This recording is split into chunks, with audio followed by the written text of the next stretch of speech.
The Airport Bench, A Story of Loss, Betrayal, and Grace Chapter 1, The Quiet House in Brighton. My name is Linda Parker, and I am 59 years old.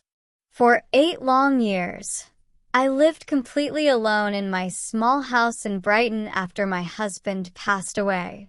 My only son, Daniel, had moved to Canada many years ago. By all accounts, he built a wonderful life there. He had a good job, a large house, a wife named Sarah, and 2 beautiful children. He was happy. But back in Brighton, my days were defined by a heavy, unyielding silence. Every morning I woke up early, cleaned the empty rooms, and cooked solitary meals for myself. In the evenings, I sat alone. Nobody came to visit. Daniel rarely called. Occasionally, he would wire me some money and say, "Mother, I will come to see you soon." But month after month, he never did. Still, I waited for him. I loved him with every fiber of my being. I kept his childhood photographs in my bedroom, staring at his smiling face every single day, praying for his return. Chapter 2: The Unexpected Return. One ordinary afternoon, there was a sudden knock on my front door. When I opened it, my breath caught in my throat. It was Daniel. I was completely overwhelmed with surprise. "Daniel, you really came?" I gasped. He smiled warmly, looking genuinely happy to see me. I wrapped my arms around him, my eyes welling with tears of pure joy. As he stepped inside, I immediately rushed to brew a fresh pot of tea. We sat down together, and I eagerly asked about his life, his wife, and my grandchildren. He assured me everyone was doing wonderfully. Then, I gently asked the question that had been in my heart. "Why did you decide to come now, son?" "I missed you, Mother," Daniel replied softly, looking around the room. "You live here all alone, and I worry about you. You are getting older, and it isn't safe for you to be here by yourself. I want to take you back to Canada with me. You will have your own room, you'll see the children every day, and Sarah truly wants you there." I sat in stunned silence. This house was my entire life. I was born here, married here, and it was where my late husband and I raised our family. Leaving it felt impossible. Yet, that night as I lay awake, I realized Daniel was my only son. I wanted to be with my family. The next morning, Daniel pressed further. "Mother, we should sell this house. You won't need it anymore. You can use the money from the sale to fund your new life with us in Canada." Looking into his eyes, I believed he truly loved me. I agreed. The house was sold. Daniel took charge of all the money, and I packed my single bag. We left for the airport together. Chapter 3: Abandoned at the Terminal. When we arrived at the airport, I felt a bittersweet ache in my chest. I was grieving the home I left behind, but my heart swelled with the thought of a new beginning with my son. Near the terminal, Daniel turned to me with a reassuring smile. "Mother, wait here on this bench. The walking distance to the gate is far too long for you. I will go grab a wheelchair and be back in 5 minutes." "All right, son," I said, sitting down with my bag. 10 minutes passed. Daniel did not return. I reasoned that the airport lines must be long, so I patiently waited. 30 minutes passed. The terminal buzzed with rushing strangers, but there was still no sign of my son. A cold knot of fear began to tighten in my chest. I kept my eyes locked on the heavy doors, scanning every passing face. 45 minutes. An hour. My heart began to race violently against my ribs. I kept whispering to myself, Daniel wouldn't leave me. He is my son. He is coming back. Chapter 4. The kindness of strangers. Seeing my visible distress, a police officer walked over to my bench. Ma'am, are you all right? Are you waiting for someone? He asked gently. Yes, my son, I replied, my voice trembling. He went to fetch a wheelchair for me. We are boarding a flight to Canada together. The officer looked at my ticket and asked if I had a photograph of him. I pulled Daniel's picture from my bag. The officer nodded solemnly and said, Please wait right here, ma'am. I will check the gate records for you.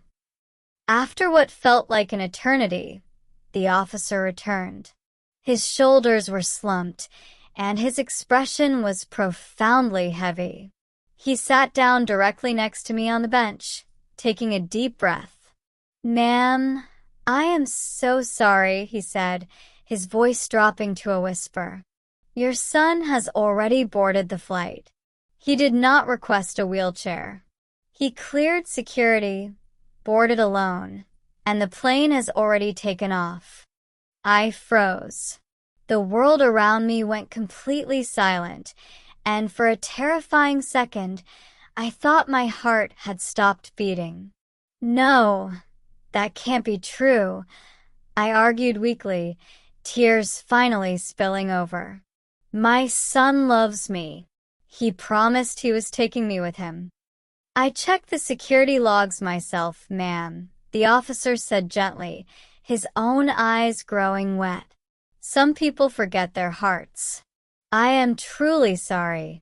Through my tears, I managed to whisper my name, Linda Parker. The officer introduced himself as Robert Miller. He looked at me with immense compassion and said, You remind me so much of my own mother, Linda. She passed away 5 years ago, and seeing you here brings back her memory. You cannot stay at this airport tonight. You will get sick. Please come home with me. My wife is incredibly kind, and she will cook a warm meal for you. But I don't want to be a burden to you, I sobbed. It is not a burden, Linda. It is love. Having you is like a blessing, Robert smiled. He called his wife, Olivia, explained the tragic situation, and without a moment's hesitation, Olivia told him to bring me home. That night, I slept in a warm bed at Robert's house, treated with the dignity of a cherished mother by 2 people who had been total strangers hours before. Chapter 5. The Hidden Truth. The following morning, Robert received an urgent phone call.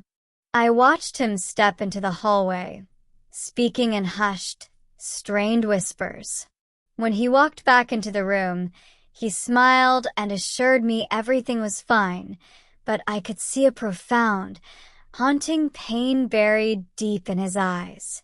What Robert chose to hide from me that morning was a horrific tragedy.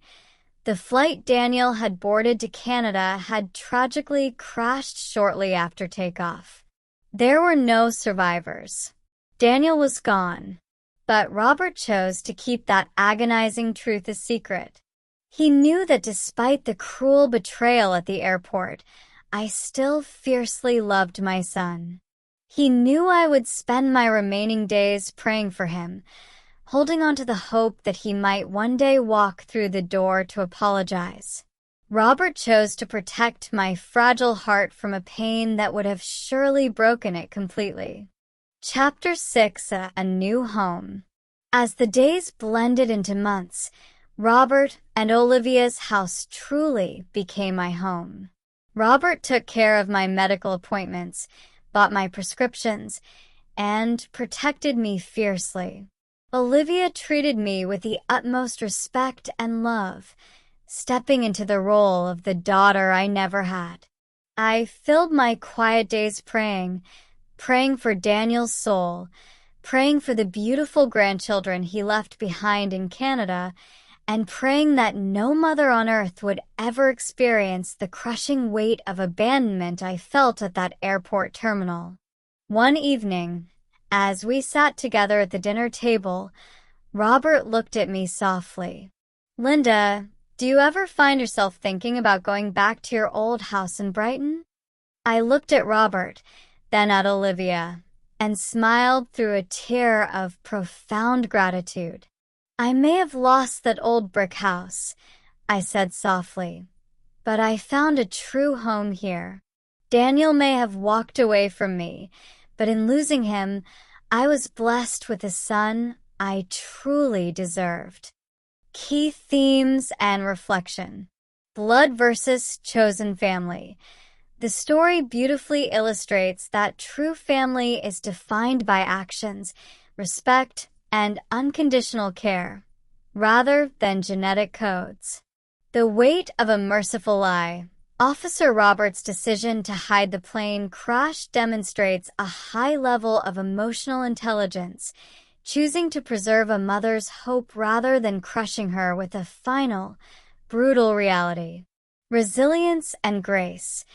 Linda's ability to find peace and express gratitude despite facing a life-altering betrayal.